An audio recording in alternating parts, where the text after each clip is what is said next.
Chapter 10. I didn't sleep at all the first night.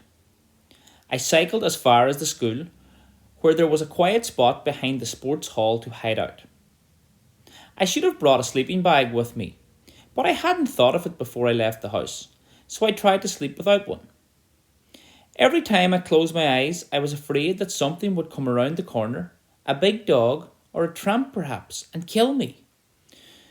After a couple of hours, I thought about going home again, but decided against it. I couldn't give up that easily. In the end, I stayed awake all night and only started to nod off when it got bright again. By then, it was just after 7 o'clock in the morning, and I thought I'd better keep moving or I'd be found. I'd brought some money with me from home, the £10 that Pete had sent me from Amsterdam for my birthday. I parked my bike and went for a burger and chips at a fast food restaurant. It felt strange eating a burger and chips so early in the morning. But the restaurant was open, so I didn't think they'd look at me like I was crazy.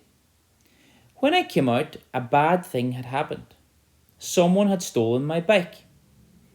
I'd left it on the street and hadn't locked it because I'd forgotten to bring the chain with me from home. Later that afternoon, I started to feel hungry again. I went for another burger and chips, and this time I had an ice cream with it, and because it was really good, I went back for another one. I only had £3 left by then, but I decided I could make that last a long time if I put my mind to it. I started to feel nervous walking around the streets in town, especially when I saw any policeman coming my way. I knew that Dad had probably called them and told them I'd run away, and they'd want to find me. I thought it was up to me whether I lived at home or not, but I knew they wouldn't agree with me. Around 4 o'clock, I went into the shopping centre and up to the cinema on the top floor. They had a special kids show on around that time, and it was exactly £3 to get in. That was what I had left, so I bought a ticket for it because I wanted to sit down somewhere warm and quiet. I was bored with walking around the shops and keeping out of the way of policemen. I didn't go back to the school that night because I decided that when you're on the run, you should change where you go every night so that no one ever finds you.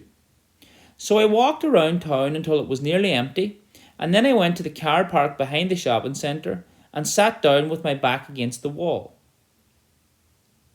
It was a bit close to the big skips where they kept all the rubbish. I was going to move because it smelled so bad, but after a while I didn't notice the smell anymore, so I stayed where I was. I started to think about my bed at home and how comfortable it was, and how Mum used to make it every day when I went to school. That made me feel sad, but I didn't cry, because you can't cry when you've run away from home and are living off your wits. I kept thinking about food too, because I was so hungry and my stomach was making funny noises. But there was nothing I could do about that since I had no money left and the shops were all closed anyway. I didn't really sleep that night either. But every so often I'd doze off and then my head would suddenly fall down and I'd wake up again suddenly and feel very cold all over. I hate it when that happened, so I tried to stay awake, but I couldn't. And it kept happening over and over again. The night seemed to last longer than the night before. I tried not to look at my watch too often. Every time I thought that maybe another 2 or 3 hours had passed, I'd look at it. But it would turn out that only 10 or 15 minutes had gone by. When it was bright again, I got up and my whole body was sore. My arms and legs were really stiff, and I realised that I hadn't changed my clothes in 2 days. I wondered what I would do with my day and decided it was time to go to London and get a job because I couldn't just stay there forever. And then I got a surprise because I was walking past a television shop and I stopped for a minute to look at all the televisions in the window. They all had the same channel on, and I suppose it was the news, but I couldn't hear anything, just see the pictures. A photograph came up on the screen of a boy and I thought he looked a bit like me. It took me a few seconds to realise that it was me, and when I did, my stomach went all funny inside, and then the photograph went off the screen again. It was replaced by a reporter who was standing outside my house, and I thought I'd better move away from there quickly before anyone noticed that they had a celebrity in their midst. But everyone was going to work, I suppose, and no one even looked at me as I made my way down the street. That was when I knew I was totally on my own. A few hours later, I started to worry about the fact that I was really hungry and my arms and legs were beginning to feel like jelly. Also, I hadn't slept in 2.5 days, so I was feeling dizzy too. I thought about going home, but I knew that if I did, I'd never be let out of the house again until I was 30, so it didn't seem like a good idea. I wasn't sure what Mum or Dad would do to me if they caught up with me. There was nothing I wanted to do more than go home and have some food and take a bath and sit down in front of the television with both of them. Because I'd seen myself on the news, I knew that everyone would be looking for me, so I thought it would be best if I got a disguise. So I went into a clothes shop and stole a woolen hat. I'd never stolen anything in my life before. It was easier than I imagined. I just walked into the biggest clothes shop I could find, took a hat off the rack, ripped the tag off, put it on my head and left. I felt a bit scared leaving the shop, but no one came after me, so I started to run just to be safe. I was too tired and hungry to run for long, and it made me feel even dizzier than before, so I stopped. I caught sight of myself in a mirror then, and I looked funny wearing the hat because it was such a hot day, but I didn't think anyone would recognise me in it, so I kept it on. When I looked at my watch, it was just after 1 o'clock and the streets were busy with people buying sandwiches and going to lunch. Every time I saw someone eating something on the street, I felt my mouth start to water and my stomach begin to hurt. It wasn't making funny sounds anymore, it was just hurting me. I wanted to go to London then, but wasn't sure how to get there.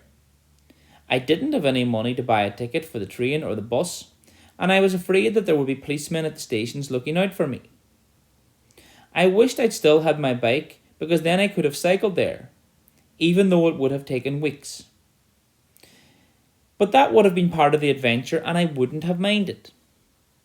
I started to think that I might have to walk instead, and although that seemed like a stupid idea, I remembered that David Copperfield had walked all the way from London to Dover on his own, and that if he could do it, then so could I. I fell asleep that night between some trees at the end of the rugby field at school. I should have thought of going there before, because the ground was much softer than at the sports hall or the car park, and it didn't make my back feel so sore. I put my bag under my head for a pillow and used my coat as a blanket and managed to fall asleep for a few hours. When I woke up though, I felt worse than ever. For a few minutes, I didn't even know who I was or why I was out in the open air, and when I remembered, I wondered whether things would ever change. Even though it had only been 3 days since I'd been at home, it felt like 3 years, 3 lifetimes. I wondered whether Dad and Mum had got used to not having me around anymore. When I stood up, though, something bad happened. I fell over. I stood up again, and this time I had to put my arms out by my sides,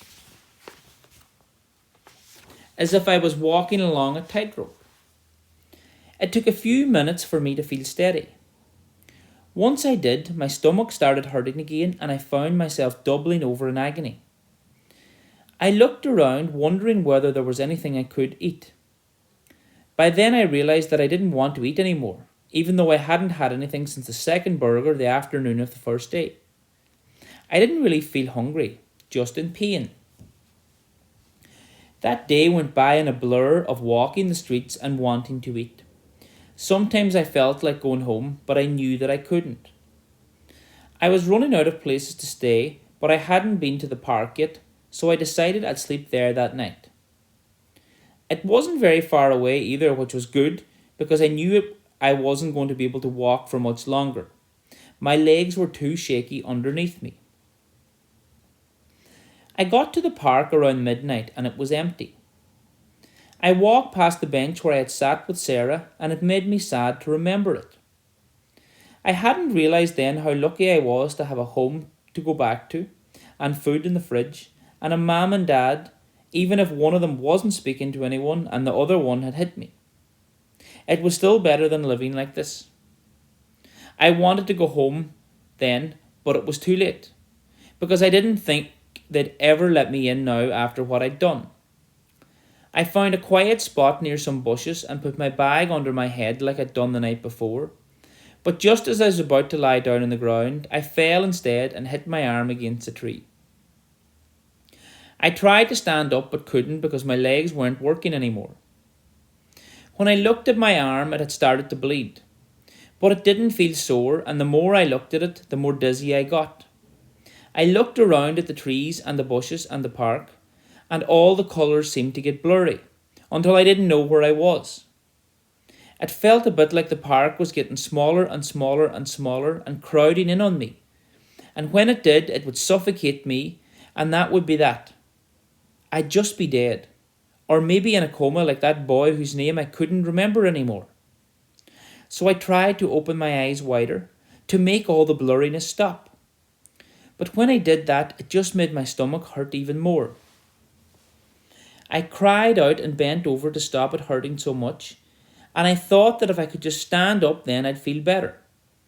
But every time I tried to get on my feet, my legs wouldn't work right, and I'd just fall over again. The last time I tried, I fell even harder and landed on my back, and I lay there, staring up at the sky, and decided that I wasn't going to get up ever again. I was just going to lie there and not move until they found me.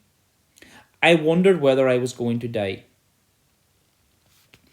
I started to close my eyes and everything got dark. But just when I did that, just when I closed my eyes, I felt something strange happening. It was like there was someone standing over me, saying my name, but I didn't know who it was, so I thought I was just imagining things. Then the figure leaned down and I felt his arms going underneath me and picking me up, and I was lifted off the ground, and nothing hurt anymore because I couldn't feel anything. I thought this was what it must feel like to die, that this was the moment of my death, but I wasn't sure if it really was. I tried as hard as I could to open my eyes one last time to see who it was, to know who had found me, who was carrying me across the park, who had saved my life. When I opened them, I knew who it was. I wanted to talk to him, but my voice wasn't working anymore. I could only say one word, and it came out like a croak and didn't sound like me at all. After I said it, I closed my eyes and everything went black. Pete, I said.